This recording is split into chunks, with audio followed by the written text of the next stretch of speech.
Video like जरूर कर लीजिए और ऐसे वीडियो लगातार फ्री में पाने के लिए चैनल को तुरंत सब्सक्राइब कर लीजिए और बेल आइकन को जरूर टैप कर लीजिए ताकि आगे भी सारे वीडियो आपको मिलते रहे। यूट्यूब में फॉलो करते हैं तो प्लीज ये वाला फ्री टेलीग्राम चैनल जरूर ज्वाइन कर लीजिएगा। सारे नोटिफिकेशन सारे अपडेट यहीं पे आते हैं, ध्यान रखिए। तो दोस्तों आज की इस वीडियो में हम लोग मध्यकालीन भारत के इतिहास से एक महत्वपूर्ण वंश तुगलक वंश के बारे में समझेंगे। दिल्ली सल्तनत पर सबसे लंबे समय तक शासन करने वाला वंश है तुगलक वंश और यहाँ से पेपर में भी अक्सर प्रश्न पूछे जाते हैं।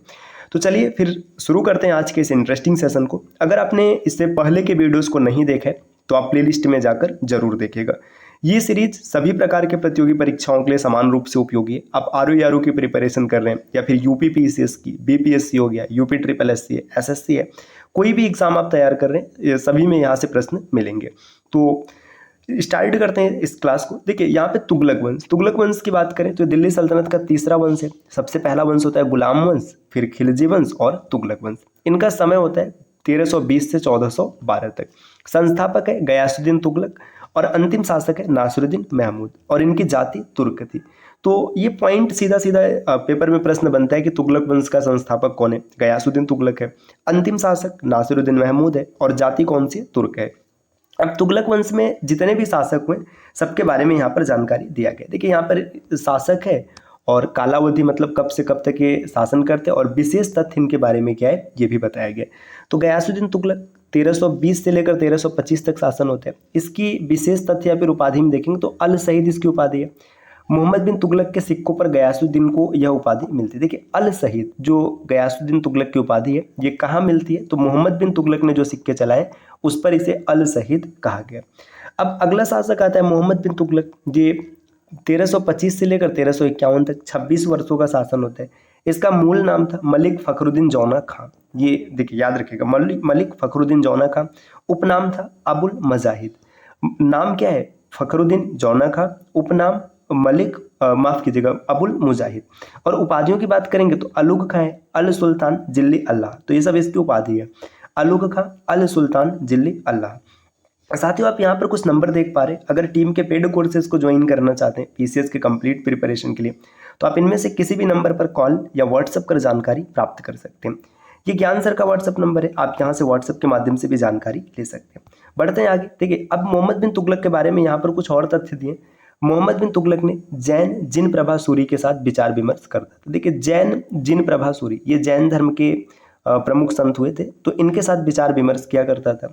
यह गंगा जल पीने वाला और होली मनाने वाला पहला सुल्तान था। तो मोहम्मद बिन तुगलक, इसको आगे हम लोग MBT लिखेंगे। MBK का मतलब है मोहम्मद बिन कासिम और MBT का मतलब है मोहम्मद बिन तुगलक। ये गंगा जल पीता था और साथ ही साथ होली मनाता था, मतलब हिंदुओं के साथ इसके अच्छे मेल मिलाप थे। ये ऐसा पहला सुल्तान था। इसका उत्तराधिकारी होता है फिरोज तुगलक। 1351 से लेकर 1388 तक शासन करता है। मूल नाम है कमालुद्दीन फिरू। तो कमालुद्दीन फिरू इसका मूल नाम है। फिर आगे इसकी उपाधि में देखेंगे सैयद उस सलातिन। खलीफा ने उसे यह उपाधि मिली थी, या सल्तनत का जयसिंह भी इसे कहा जाता है। उसे सल्तनत का अकबर इतिहासकार एल्फिंस्टन एवं इलियट ने कहा। तो कि एल्फिंस्टन और इलियट ने इसे क्या कहा है? सल्तनत का अकबर, जो सल्तनत कालीन अकबर है ये किसको कहते हैं? फिरोज तुगलक को। फिरोज एक निर्वाचित सुल्तान था। निर्वाचित मतलब इसे इलेक्टेड किया गया था, ये मतलब चुन करके आया था। अब इसके आगे जो अन्य शासक हैं इसमें गयासुद्दीन तुगलक है या तुगलक द्वितीय या फिर फिरोज तुगलक शाह भी इसे कहते हैं। 1388 से 89 अल्प शासन होते हैं। फिर अबू बकर शाह 1389 से 90 हो गया। नासिरुद्दीन मोहम्मद शाह 1390 से 1394 तक। अलाउद्दीन सिकंदर शाह 1394 में कुछ महीने का शासन होता है। नासिरुद्दीन महमूद ये अंतिम शासक है, 1394 से लेकर के 1412 तक शासन होता है। तुगलक वंश का अंतिम सुल्तान होता है और इसका वजीर मल्लू इकबाल था। तो इसका वजीर कौन था? मल्लू इकबाल, जरूर याद रखिएगा। और इसी के साथ तुगलक वंश समाप्त हो जाता है और सैयद वंश की स्थापना हो जाती है। तो अब एक एक शासकों के बारे में विशेष तथ्यों को हम लोग समझते हैं। सबसे पहले गयासुद्दीन तुगलक 1320 से 1325 तक संस्थापक है भाई। यहाँ पे देखिए लिखा गया या बताया गया कि इसकी उपाधि अल सईद। मोहम्मद बिन तुगलक के सिक्कों पर गयासुद्दीन को यह उपाधि मिली है। वास्तविक नाम गाजी मलिक था। तो इसका वास्तविक नाम जरूर याद रखिएगा, गाजी मलिक। गयासुद्दीन तुगलक वंश का संस्थापक था और 8 सितंबर 1320 ईस्वी को गाजी मलिक या फिर तुगलक गाजी गयासुद्दीन तुगलक के नाम से दिल्ली के सिंहासन पर बैठता है। तो जो गाजी मलिक होता है या फिर तुगलक गाजी कहते हैं, तो ये गयासुद्दीन तुगलक के नाम से दिल्ली के सिंहासन पर बैठा। 1321 ईस्वी में तेलंगाना, जो कि वारंगल है, इसने वारंगल पर अभियान किया। 1324 ईस्वी में बंगाल अभियान गयासुद्दीन तुगलक और जफर खान ने साथ में मिलकर किया था। बंगाल अभियान गयासुद्दीन तुगलक का अंतिम अभियान रहा था, क्योंकि 1325 में इसकी मृत्यु हो जाती है। माता पिता की बात करेंगे तो इसकी माता हिंदू जाट महिला थी तथा पिता एक करौना तुर्क था। यह बलबन का दास था। देखिए, इसकी माता हिंदू थी, जाट महिला थी और पिता तुर्क थे और ये बलबन का दास हुआ करता था।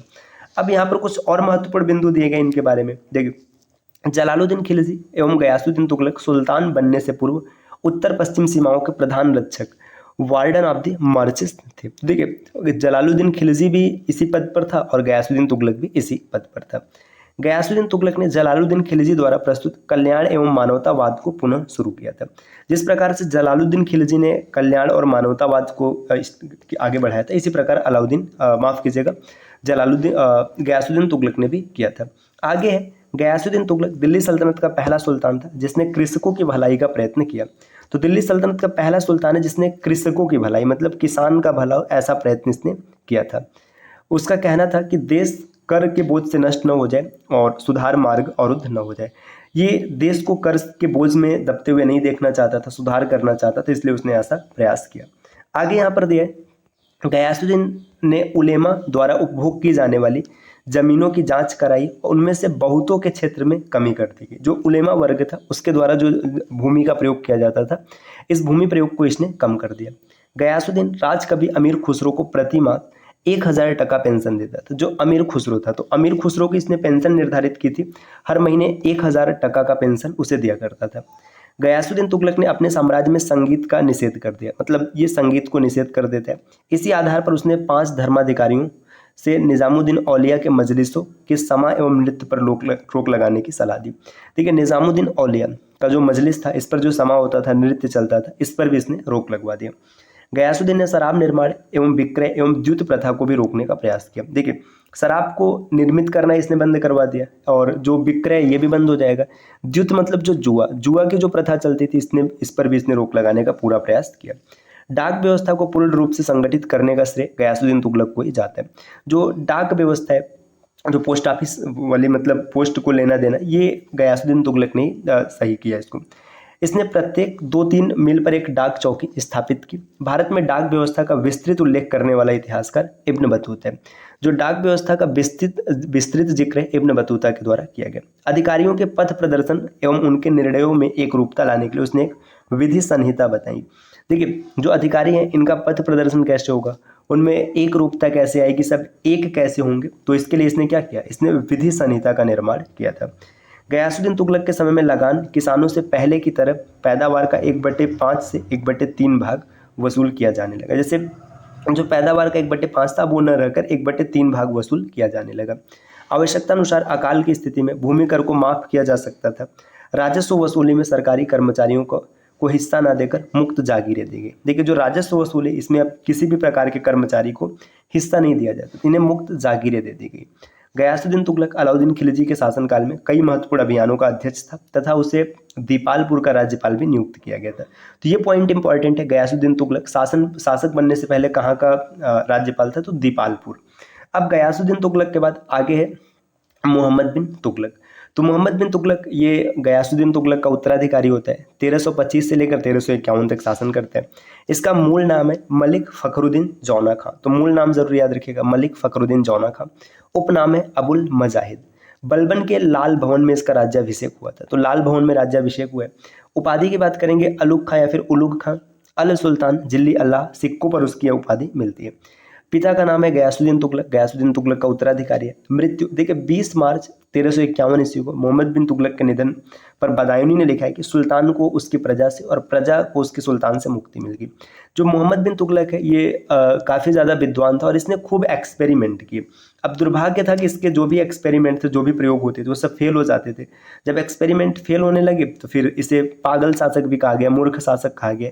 एक एक करके विस्तार से इसके बारे में पढ़ेंगे, वो नेक्स्ट वीडियो में। ये अभी आज हम लोगों ने माफ़ कीजिएगा, अब गयासुद्दीन तुगलक के बारे में विस्तार से समझ रखा है। मोहम्मद बिन तुगलक को अगली क्लास में समझेंगे। तो छोटी सी क्लास रही, क्लास आपको कैसी लगी कमेंट करके ज़रूर बताइएगा। और साथियों, अगर आप यूपीपीसीएस, आरओ, यूपीएसआई जैसे एग्जाम की कंप्लीट प्रिपरेशन करना चाहते हैं तो आप टीम के पेड कोर्सेज को ज्वाइन कर सकते हैं, जिसके लिए आप इनमें से किसी भी नंबर पर कॉल या व्हाट्सएप कर जानकारी प्राप्त कर सकते हैं। ये ज्ञान सर का व्हाट्सअप नंबर है, आप यहाँ से व्हाट्सअप के माध्यम से जानकारी ले सकते हैं। मिलते हैं आपसे नेक्स्ट वीडियो में कुछ नए इन्फॉर्मेशन के साथ, तब तक के लिए नमस्कार।